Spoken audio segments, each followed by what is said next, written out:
forests where people died in their thousands, not from war or from natural disaster. They were the innocent victims of the state, branded as enemies of the people, shot and tossed into pits. И вот их привозили сюда и расстреливали так. Расстреливали НКВДисты у форме НКВД, расстреливали из наганов и расстреливали у потылицу. Подвозили по 2 человека до ямы, становили, с наганом у потылицу стреляли и спихивали в ямы. И так, покуль один штабель настреливали, коли машины кончались, пясочком засыпали, робили как слоеный пирог. Другую машину расстреливали. И так, покуль трупы не наполняли доверху.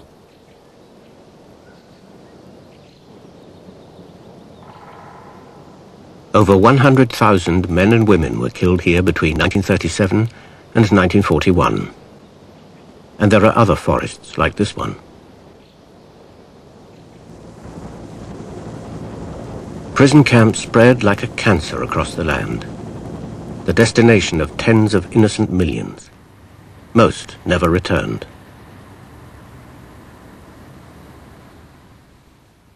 Это была чистая жестокость, которая шла иногда во вред государству, во вред обществу, во вред самой системе, созданной Сталиным. И я сталкивался с таким проявлением жестокости, что привыкнуть к этому было совершенно почти невозможно. A country gripped by fear, dreading the knock on the door at night and the secret whispering of informers, like Valentin Ostrov. Народу-то я не изменял ведь тому, когда это делал, потому что весь народ так думал. А по существу, конечно, изменял, получается. Сейчас я вижу, и это мучительно очень. And yet there was also victory in the war, an ideology which fathered an empire. In just 30 years, a backward peasant country became a world power.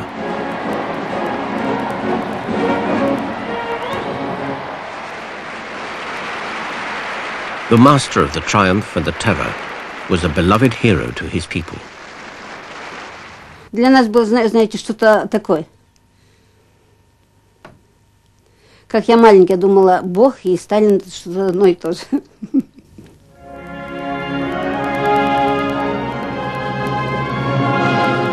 When he died, they wept. Even in the prison camps, they wept, as Lev Kopelev recalls.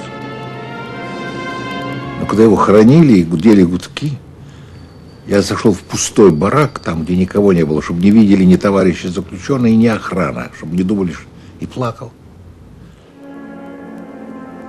The country is still burdened by his legacy. How can we understand what happened in his time? Where does the responsibility lie? With him? With those who went along with him? Or with those who went before?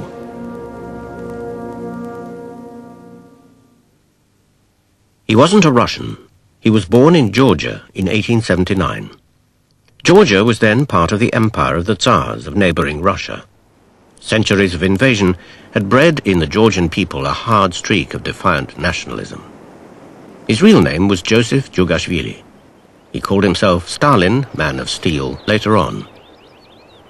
His birthplace was Gori, in the shadow of the Caucasus Mountains. It was then a town of 8,000 or 9,000 people. His statue still dominates the main square. Attempts to pull it down were fiercely resisted by locals. His home, enshrined beneath a grandiose canopy in the 1930s, attracts many visitors. He still has his devoted admirers. Stalin იყო იქნება და არის ამჟამად ჩემში, როგორც ის იყო შრომელი ხალხის ინტერესების დამცველი. მეორე მსოფლიო ომს Stalin იქნებოდა ვერ მოვიგებთ ჩვენ. Stalin იყო დიდი გენია, ის იყო ბელადი, ლენინის გამგებლები. It was in fact a rented hovel, less homely and well scrubbed than it looks now. Joseph was the only surviving child. His mother, Ekaterina, was a peasant. Her husband, Vissarion, was a cobbler. It's not certain if he really was Joseph's father. This photograph may have been faked later to lend legitimacy to Stalin's parentage. It was rather horrid childhood of poverty, with father who was a drunk, who used to beat the rest of the household, mother and himself, and the boy, when he grew up a little bit into teenage, he used to protect mother, and one time even threw the knife at his father in protecting, so it was pretty wild, and then he had to run away and was hit by the neighbors from furious father. It was pretty rough. Young Joseph caught smallpox, scarring his face for life. His left arm was partially withered. He was small, wiry, and excellent at lessons. The tough, gory street urchin never sympathized with the underdog. As a school friend later recalled, to gain a victory and be feared was triumph for him. He was a good friend so long as one submitted to his imperious will. When he was 14, Joseph's devout mother sent him to study for the priesthood in the Georgian capital, Tbilisi.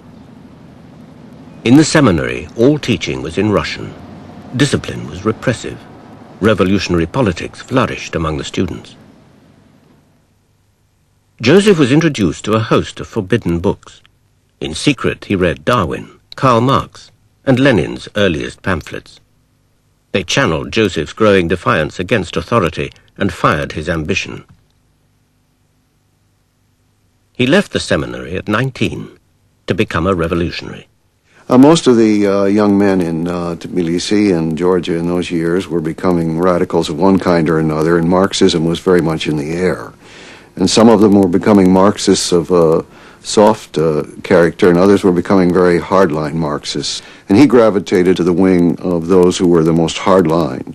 At the time that he became a Marxist, I don't believe that it meant that he was moving away from being a Georgian, because many Georgians were becoming Marxists, and it wasn't an anti-Georgian thing to be doing at that time. Later on, when he gravitated into the orbit of Lenin, then we can see him becoming more and more of a Russian in his self-consciousness. Stalin becomes a Russian, but that was not the initial response. Stalin's first task was to preach revolution to the railway workers of Tbilisi. He went back in 1926 and acknowledged his debt to one of the workers in particular, Georgy Sturua. Sturua introduced Stalin to the organized workers, as his son remembers. Stalin lacked practical knowledge of proletariat, how the working class lives. So his knowledge was very much bookish. He read Marx, read Engels, read other social democrats, but he wanted also to connect his theoretical knowledge with the practical life of the working class, to whom he wanted to dedicate his career. Not all the workers applauded him in 1926. Similarly, a quarter of a century before, he had aroused dislike among some of the Georgian Marxists. They found him power-hungry and disruptive. He moved on to agitate among the workers in Batumi. In 1902, Stalin married Ekaterina Svanidze. She died young. At her funeral, Stalin told a friend that she had softened his heart of stone. With her died my last warm feelings for people. In Batumi, Stalin entered a world of secret printing presses for revolutionary publications. Inevitably, the Tsarist secret police caught up with him. He was arrested and imprisoned in 1902 for the first of many times. Described in police files as active and very serious, extremely conspiratorial, he was also associated with the robbing of banks, a regular practice among revolutionaries in the Caucasus to raise funds. These people were involved in all kind of dangerous things, and bank robberies, yes. Bank robberies, yes. I don't know personally or not, but that was part of getting means for revolution, as it would be put. He was believed to be one of those practical workers of revolution. There are more damaging allegations that on occasion Stalin informed on people to the Okhrana, the Tsarist secret police itself. Так что очень много моментов указывает на то, что Сталин был в особых отношениях с царской охранкой. Особенно, когда ему хотелось отомстить кому-то. Так что хоть периодически, но он мог предавать и предавал людей, хотя вряд ли систематически, непрерывно работал. Вряд ли. Doubt and mistrust followed him into Siberian exile. His relations with other exiled revolutionaries were strained. He had their respect, but shunned their friendship. They found him aloof and proud. Stalin escaped from exile in 1904, making his way over 3,000 miles back to Georgia, a pattern to be repeated a further 5 times. Defeat of Tsarist rule in Russia dominated Stalin's thinking. Lenin held the key. Lenin was then a wanted man in European exile. He combined a genius for applying theory to practice with a heroic vision of an organization of revolutionaries overturning Russia. The organization was Lenin's Bolshevik Party. To rise up its hierarchy, Stalin journeyed illegally to party conferences in Europe. Lenin was impressed with Stalin and co-opted him onto the party's central committee. He was sent back to Russia, one of 4 men in charge of party activities there. The people the Bolsheviks sought to rally were the urban factory workers. Мы угнетенные были. Мы видели, кто живет хорошо очень, кто плохо живет, а кто совсем нищенствует. Была резкая грань между, так сказать, бедным и между остальными, не говоря уже о капиталистах. It was a working life of long hours and low wages. If they broke the rules, they were fined, or worse. За малейшую какую-то провинность, которую мы не чувствовали, обязательно или подчечина, или ногой толкнут, или еще. Так же было тяжелые условия. И мы что-то хотели, мы что-то видели, но я четко, ясно себе не представлял. Lenin realized that the task for the Bolshevik Party was to channel the discontent of the working classes and lead them towards eventual revolution. The right policies and circumstances would push them into the arms of the Bolsheviks. The Tsar had plunged the country into the First World War. The Russian army was poorly led and ill-equipped. By 1917, the dead, wounded and missing totaled 7 million. Morale was low and led to waves of desertion. There were considerable food shortages, since most of the soldiers were peasants. They wanted nothing more than to return to their farms and be given the right to own the land they worked. Peasant grievances, like those of the urban workers, were gathering to a head. February 1917. Petrograd, then the capital, was engulfed in demonstrations and strikes. Whole regiments mutinied, and Tsar Nicholas II abdicated. Power passed to the provisional government. Stalin reached Petrograd on March the 12th, ahead of Lenin and the others. He quickly took control of Pravda, the party newspaper. He was his own man, not shy of putting forward his own policies, even if they were in conflict with Lenin's. I'm very proud to say that my father didn't vote for revolution then. He voted with others who thought, no, it wasn't the time. The fact which was wiped out from all textbooks later. Lenin alone believed power was in their grasp. Ilya Shkarpa saw his return to Russia in April. He decided to join the Bolsheviks. Я решил, что это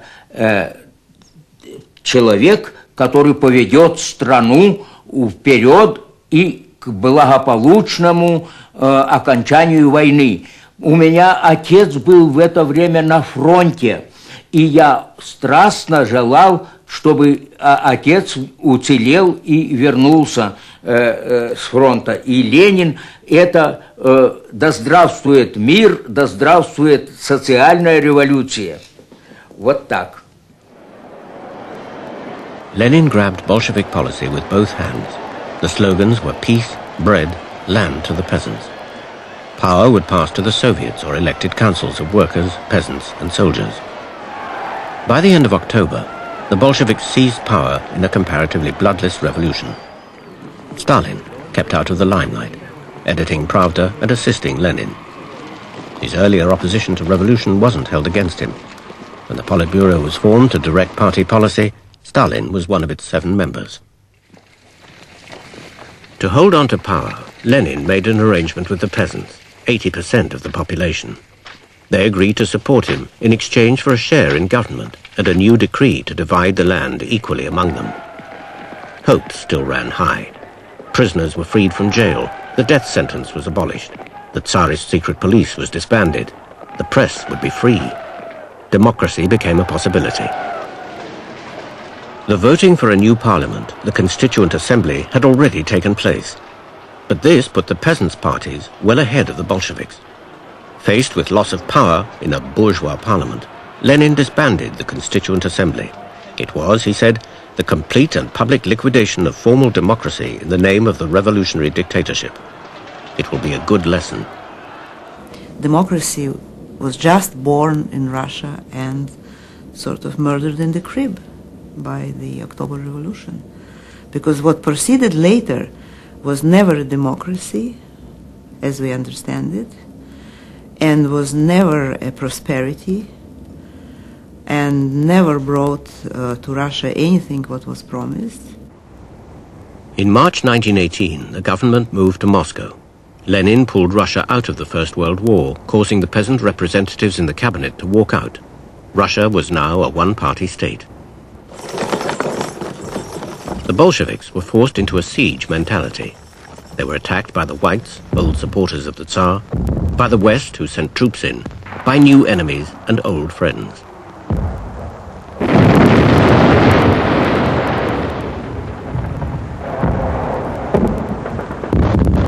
This was civil war. Leon Trotsky was military commander of the Bolshevik forces. He had masterminded with Lenin the seizure of power in the revolution and was the founder of the Red Army. Infighting between Stalin and Trotsky disrupted Bolshevik command during the Civil War. Stalin was in the government as Commissar of Nationalities and one of Lenin's right-hand men. He was eager to carve out a military role for himself to rival Trotsky's. It was the communism, strict centralized control of manpower and resources. Crises were countered by ruthless decisions.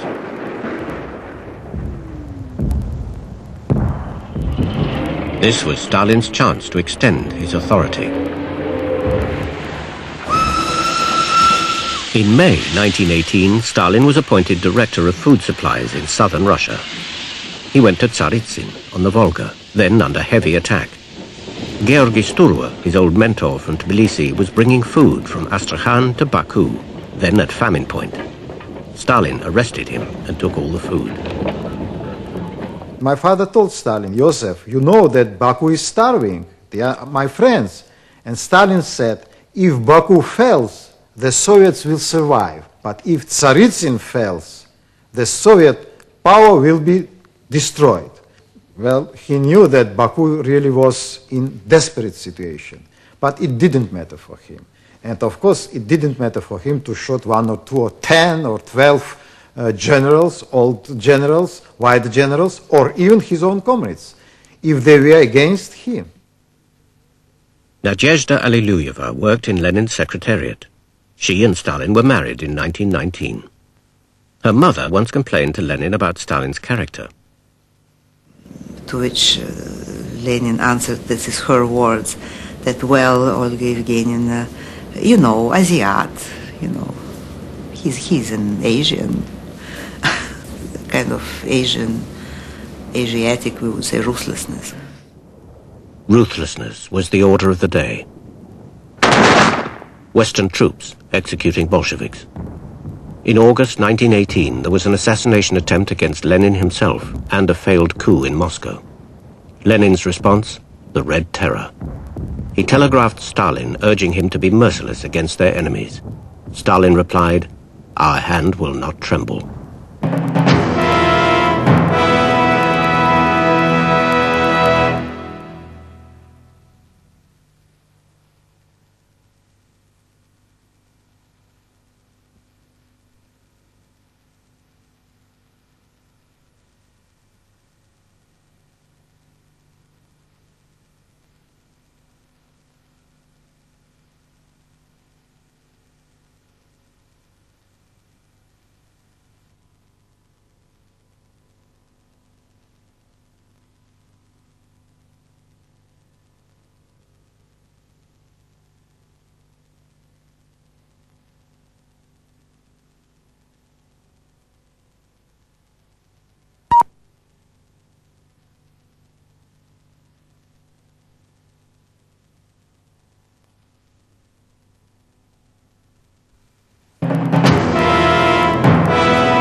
Within weeks of the revolution, a new state security agency, the Cheka, had been formed.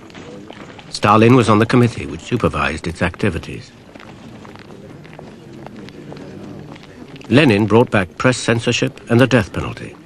He turned the Cheka loose on the enemies of the revolution, proclaiming, "The state is an instrument for coercion. We want to organize violence in the name of the interests of the workers." They executed at least 50,000 during the Civil War.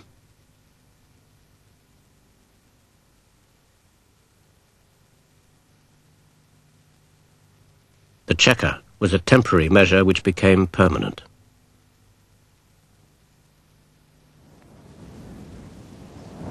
The next crisis was in the countryside.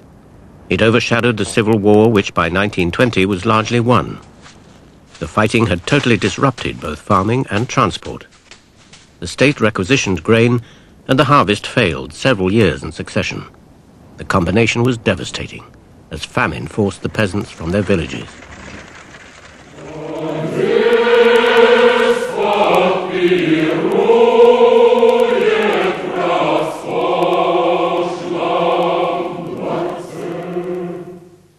Some were driven to cannibalism. By 1921, 5 million men, women and children had died. Ко мне пристали как к коммунисту люди с такими вопросами. Что ты имеешь общее с этими разбойниками? Ты же ведь посмотри, как они к крестьянину относятся. Они вычищают из наших амбаров последнее зерно. Мы голодаем, и если вы так будете продолжать, я помню эти слова Кирилла Евсеевича Михальченко, моего соседа, то мы против вас восстанем. The peasants did rise up, and even more were killed. With the whole country at breaking point, Lenin had to rethink. The peasants were the key. To entice them to produce freely, the communists would have to restore the market and some measure of capitalism. Lenin decided the party and the country had no option. The new economic policy was born. There was no way of running this country anymore without making a big deal with the peasants. And the deal was, let's give them the dose of capitalism without which they cannot live. They'll keep us in power. That was the deal. That was the new economic policy. Former British communist Harry Young was in Moscow and saw Lenin explain the compromise with capitalism to the party. He was administering a bitter pill, and they had to take it. And he just very quietly said, "We can't go on like this any longer, comrades," in a very quiet, matter-of-fact, business-like way.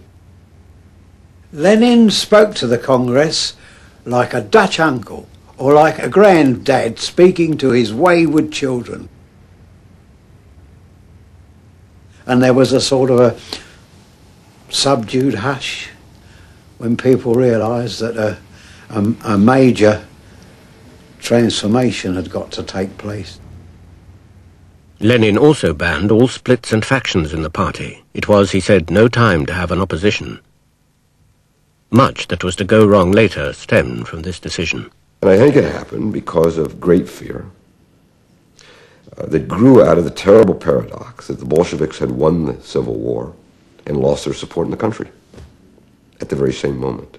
That the people that had put them in power, the working class, large segments of the intelligentsia, parts of the peasantry, had turned against the party because of the methods that the party had used to win the Civil War. The party was frightened. People said things like, the fate of the Soviet Republic hangs by a hair in 1921. And so the attempt to recast the party into a kind of fortress that could survive this moment came naturally after the Civil War. But it was, of course, nonsense. Nobody paid any attention to it until later, when it became a weapon for Stalin. In 1922, Lenin approved Stalin's appointment as General Secretary of the Communist Party. It was a decisive moment in his career. Сталин стал генсеком, генеральным секретарем еще при жизни Ленина. Ну, надо сказать, что тогда генсек это не был такая вот совершенно вот выдающаяся, что ли, всевластная фигура, какой он стал впоследствии. Это был генеральный секретарь. А почему согласились остальные на его кандидатуру? Именно потому, что никто не принимал его всерьез. Все считали, что это такая, ну, серенькая такая личность, которая ни для кого не представляет опасности. Some backed Stalin for the job to avoid giving any more power to Trotsky. By 1922, Trotsky was perhaps the closest of the leaders to Lenin, and Lenin was ill. Stalin's attitude to Trotsky hardened even further. Lenin had one further task for Stalin. The Bolshevik state had not reached a satisfactory political settlement with a smaller nation, such as Georgia. Georgia had been running its own affairs since the revolution. In 1922, Lenin sent Stalin back there. He wanted Georgia brought tactfully into the fold. But Stalin had put his Georgian past behind him. He and fellow Georgian Ordzhonikidze saw themselves as conquering Russians and descended on their homeland with a vengeance. Вступление Красной Армии в Грузию, аннексия Грузии, была в основном делом их рук. Они все время долго настаивали, они были инициаторами этого дела, и, как я уже сказал, Ленин уступил в конце концов.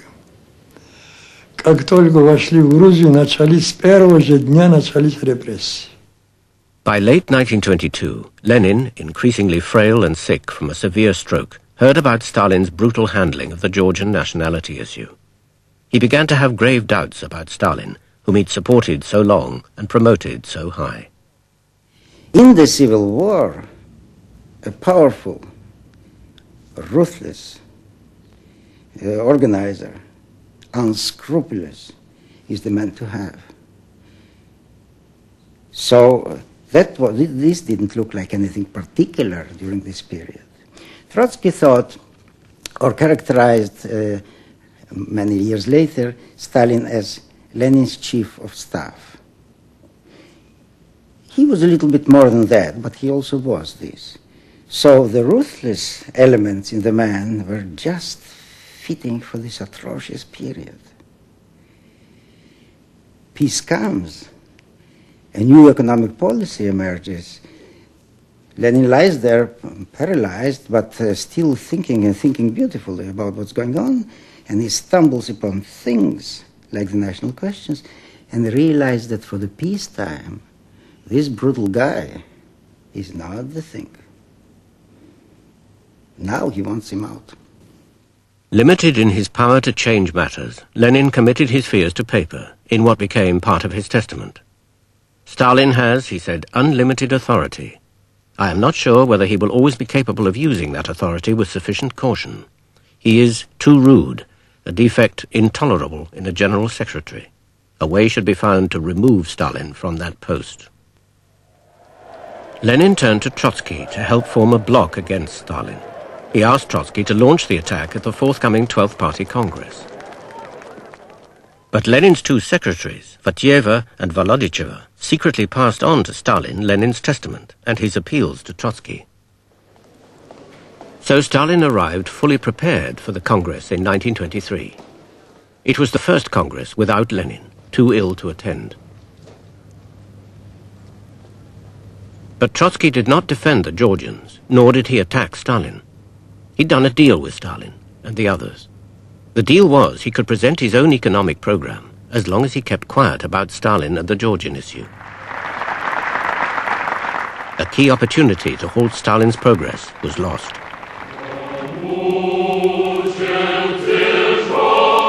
And then, on the 21st of January 1924, Lenin died.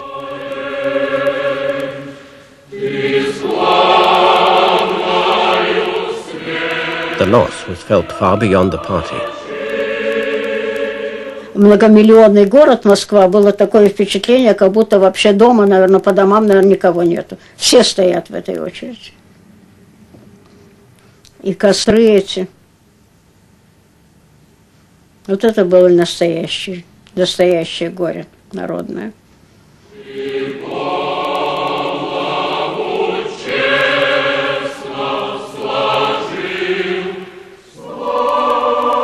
Grief was accompanied by great anxiety.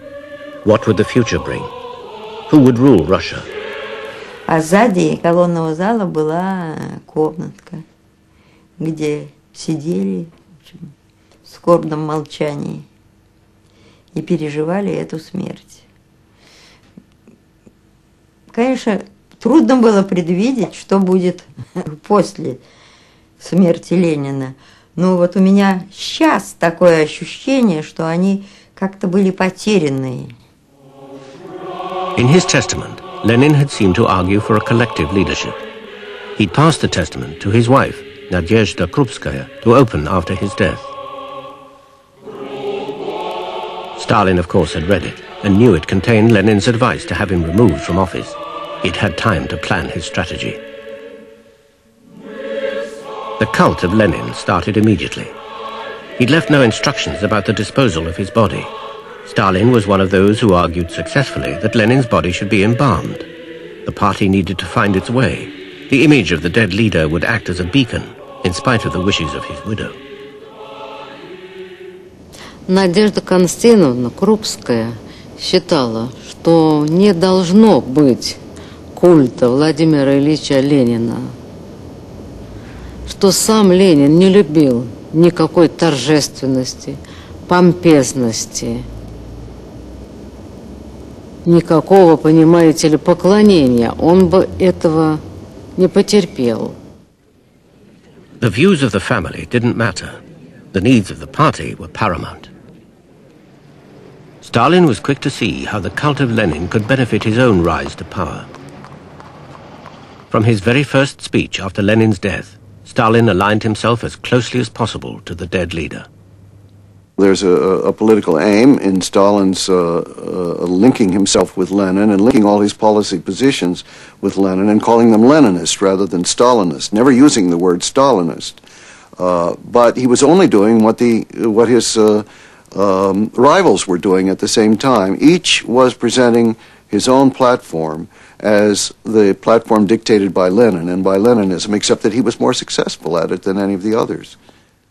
Stalin was now the junior member of a collective leadership. The two senior figures were Lenin's old colleagues, Grigory Zinoviev and Lev Kamenev. Leon Trotsky was slipping from the top, while the popular young party theoretician Nikolai Bukharin was still a rising star. Before he could climb the Bolshevik hierarchy, Stalin first had to defuse the time bomb contained in Lenin's testament, that he should be removed from office as General Secretary. Lenin's widow handed the testament over to be made public at the 13th Party Congress. In the event, it was read out at the Central Committee meeting before the Congress. Boris Bazhanov, then one of Stalin's secretaries, was there as Zinoviev spoke. Вы все знаете, товарищи, что все, что нам завещал Ильич, мы поклялись выполнить, и мы это выполним. Но всякое слово Ильича для нас закон. Но мы счастливы констатировать, что то, чего боялся Ильич относительно нашего генерального секретаря ЦК, не случилось. Что наша работа в течение последних месяцев с генеральным секретарем была превосходной, и никаких трений в Центральном комитете нет. Все знали, что это неправда, потому что уже в полном разгаре была борьба за власть против Троцкого и вообще. И все очень потупили глаза. Сталин сидел на краю трибуны, лицом обращенным к окну, так что его члены Центрального комитета видеть его лицо не могли. Но я его очень хорошо видел, потому что я был на трибуне. У него было напряженное лицо, решалась его судьба, останется он у власти или нет. Он смотрел в окно. Поставили вопрос на голосование сейчас же после этого, и большинство Центрального комитета проголосовало за то, чтобы Сталина оставить генеральным секретарем. Прений не было. The speech worked. Stalin survived thanks to an arrangement he reached with Zinoviev on the left and Kamenev on the right.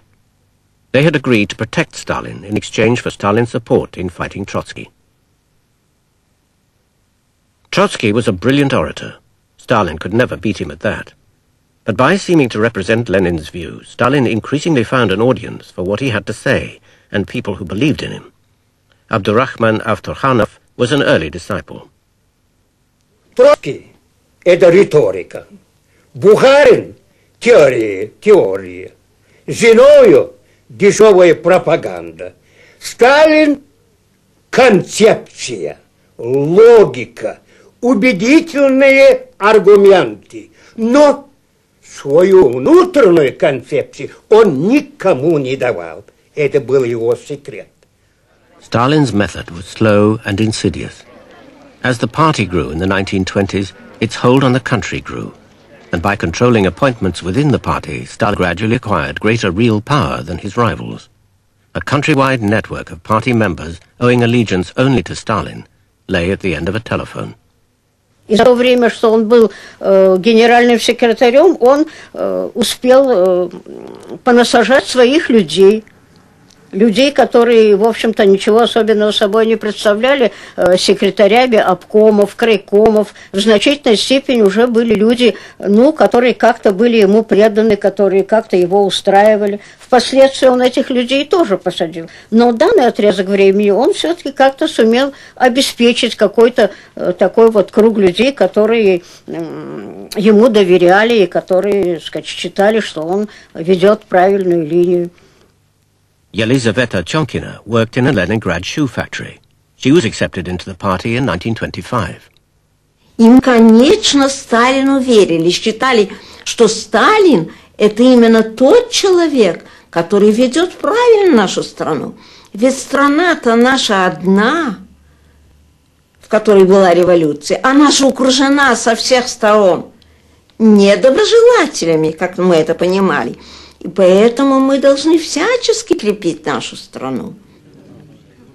While the party leaders struggled for power at the top, the party at the bottom grew. By 1925, there were 500,000 members. Doggedly ambitious for their country and for themselves, they were mostly ignorant and uneducated. A party like that is best handled by an apparatus. It's interesting that the old Bolsheviks did not understand the apparatus. They preferred all of them to work in the government, not in the party. Stalin understood the party apparatus. He was, through his secretarial machinery, running this mass of the newcomers. And when it comes to the crimes, when Bolsheviks, group after group, become oppositions, he smashes them. Because he has a mass of people who don't understand what it's all about, listen to what they are told, and they eliminate one group of Bolsheviks after the other from this new party. When this is finished, 1929, this organization has nothing to do anymore with the historical thing that made this revolution. The men who had made the revolution were in a hopeless position. In 1926, Trotsky joined Zinoviev and Kamyanev to resist Stalin. But Stalin united with Bukharin and squeezed the others out of office. Trotsky was exiled from Russia, settling eventually in Mexico. His grandson believes Trotsky's character allowed Stalin to outmaneuver him. Trotsky was a man of action, of the great battles of the revolutionary periods. But palace intrigues and plottings, that was not his role. Also, Stalin and Trotsky pursued absolutely opposite goals. Stalin was fighting for power. That was really his only and his main objective. And Trotsky was always fighting for the principles of Marxism and for the working class. By 1926, the Soviet Union was being run by Stalin and Nikolai Bukharin. He was educated and cultured, the champion of the new economic policy since Lenin's death. The boss is Stalin. The talker is Bukharin. Stalin does not have, as yet, any particular structured program of his own. It will be correct to say that he follows Bukharin's idea for a time, with corrections.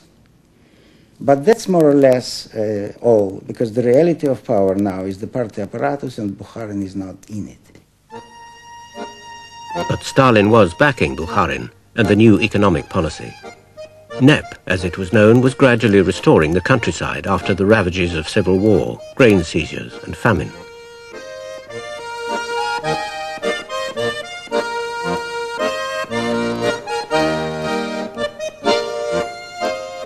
The Peasants were free to trade their produce on the market.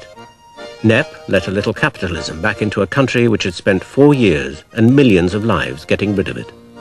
Some party members watched the process with horror. НЭП мы приняли нормально, хотя в партии были большие споры. Некоторые коммунисты были не согласны с линией Ленина и выходили из партии, потому что они не поддерживали НЭП. Но лично я, конечно, очень молодой тогда была, я лично НЭП приняла положительно.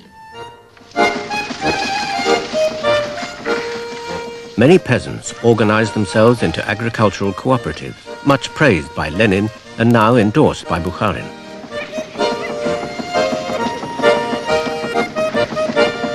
For the peasants, the mid-20s were a time of hard work and high hopes. Батько мій став там, де це можна стати, на підвищення на тракторі, і сказав промову, що як тепер люди ми будемо жити. З кожним роком буде прибавлятися техніка, фізичний труд буде поступово замінятися на легший, будемо придбавати машини і будемо керувати ними. Заасфальтуємо вулиці, проведемо в село електрику, побудуємо кам'яні будинки цегляні, побудуємо нову школу, лікарню.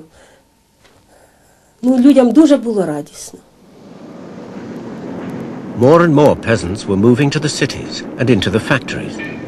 Bukharin believed that industrialization was essential for building socialism, but it didn't have to mean exploiting the workers and peasants.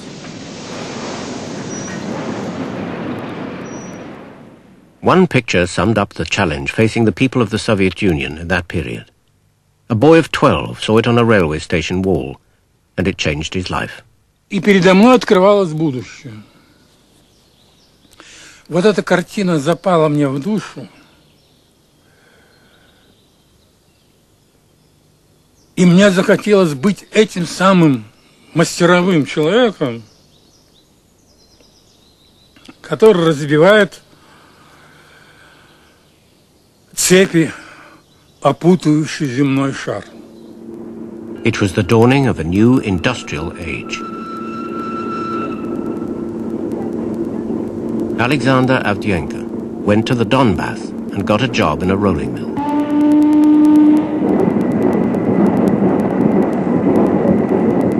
He had to turn half a ton of steel into a ribbon 200 meters long. Она извивалась, как змея, она могла опутать тебя и сжечь в одно мгновение. Я вырос у заводского огня. Я время исчислял не по часам, а по заводскому гудку. But amid the enthusiasms and aspirations of NEP Russia was the subdued but persistent presence of the secret police. NEP wasn't democracy. NEP was a dictatorship. It was a political dictatorship on the part of a political party that had been through a ferocious civil war and that did have enemies. There had been a Western attempt to overthrow the Bolsheviks, intervention on the side of the White Army. Many Western governments still spoke of ridding themselves of this germ of Bolshevism. The sword could not be put down. In 1926, at the funeral of Felix Dzerzhinsky, the old boss of the Cheka, Stalin was a leading pallbearer. He had maintained his links with the Cheka. He used it to obtain information about his enemies. Increasingly in the 1920s, and yet before Stalin ruled alone, the sword was turned not towards interfering foreigners, but against Soviet citizens. The Cheka, now called the GPU, had its headquarters in the Moscow building called the Lubyanka.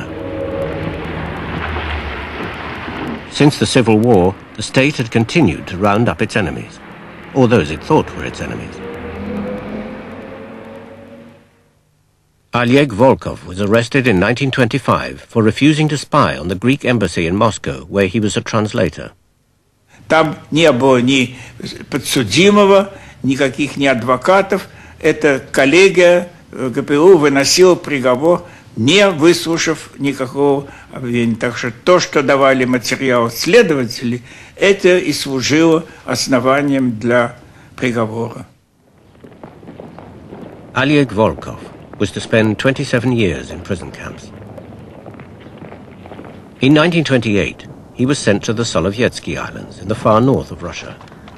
For much of the year, the temperatures were 20 to 30 degrees below freezing. The 20,000 prisoners had a choice between hard labor and starvation. They were a mixed bag. Old supporters of the Tsar, common criminals, priests, political opponents of communism, men and women. Most were, like Oleg Volkov, entirely innocent. It was the start of a penal camp system which would spread across the Soviet Union. Discipline under the GPU guards was rigid. They ruled, unaccountable to anyone. А потом я видел своими глазами, как, скажем, людей в одной рубахе, в нижнем белье выводили на улицу в мороз и запирали в пустой сарай. И там они, так сказать, я сам пережил тоже вот холодный карцер, неотапливаемый зимой. Так что режим был очень суровый, и особенно вот на лесозаготовках. Ведь доходило до того, что за невыполненный урок расстреливали, если вы не исполните норму. From 1928, one category of the state's enemies dominated all others. The kulaks, or rich peasants. They were targeted by party propaganda, accused of hoarding grain, of keeping it from the factories and cities. It wasn't true, but it provided an excuse for the gradual failure of NEP to deliver. The quantity of grain on the market was now below 1913 levels. Industrial production was similar. Goods for the peasants to buy were scarce, costly, and of poor quality. They had little incentive to sell their grain. New strategies had to be devised. And this moment is a moment of crisis, of course, because the industry is so big that it doesn't have enough to offer to the peasants. The peasants don't have goods. They don't want to sell grain. And in a country with little grain, little food, that is a crunch, that's a tough moment. It's a moment of truth. And everything this party has comes out in a battle for strategies. And this is not one strategy that's being proposed, several are being proposed. Bukharin's plan was to give the economy more time, more leeway, less pressure. But Stalin's response was to send out the requisition squads to take the grain by force, just as Lenin had done 10 years before. Once you began requisitioning grain, for example, you destroyed the peasants' confidence in the market. If you couldn't go back to the market, how could you get grain? Well, you'd use this fist, now you'd use the other fist. But suddenly this was generating civil war in the countryside. But wasn't it true that civil war was a form of class struggle? Maybe the kulak was resisting socialism. What would be socialism in the countryside? Collective farms. Collectivization was Stalin's device for bringing socialism to the country and for imposing state control over agriculture. The peasants would be told what to do and when and how to do it. This would ensure the supply of food to cities and factories. The peasants had no choice. Join the collective farms or else. Stalin announced all-out compulsory collectivization in 1929. The kulaks would be, quite simply, eliminated as a class. Stalin had effectively killed NEP. Many in the party were relieved as the concession to capitalism ended. Ленин дал, сам сказал, нет, пауза, передышка. Ну вот Сталин сказал, пауза кончилась, передышка кончилась, мы возвращаемся к социализму, к коммунизму. Bukharin fought for NEP with Prime Minister Alexei Rykov and trade union leader Mikhail Tomsky. But Stalin had stacked the Central Committee and the Politburo with his supporters. Bukharin and the others were outvoted and outmaneuvered. The expulsion of Bukharin and the savage ideological attack on Bukharinism was meant to eliminate any conception that there had been an alternative to what was now underway in the country, namely all-out collectivization, or any Leninist legitimacy for it. And it was here, of course, that the cult emerged with its proclamation that there was a straight line with no possible detours or side roads or alternative roads from Lenin to Stalin, that he was the rightful heir and the only rightful heir.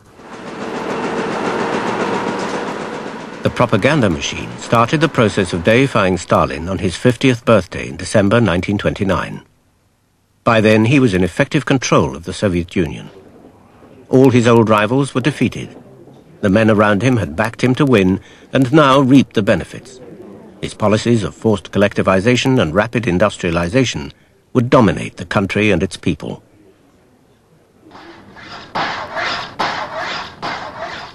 With the state power in his hands, Stalin embarked on a war against the nation. The Soviet Union would be changed utterly. This was to be a second revolution, bringing mass terror and man-made famine in its wake. Найстрашніша ніч мені була, як батька забирали, бо я дуже плакала. І зараз плачу. Як згадаю. Ну, і обличчя померлих однокласників, померлих родичів з голоду.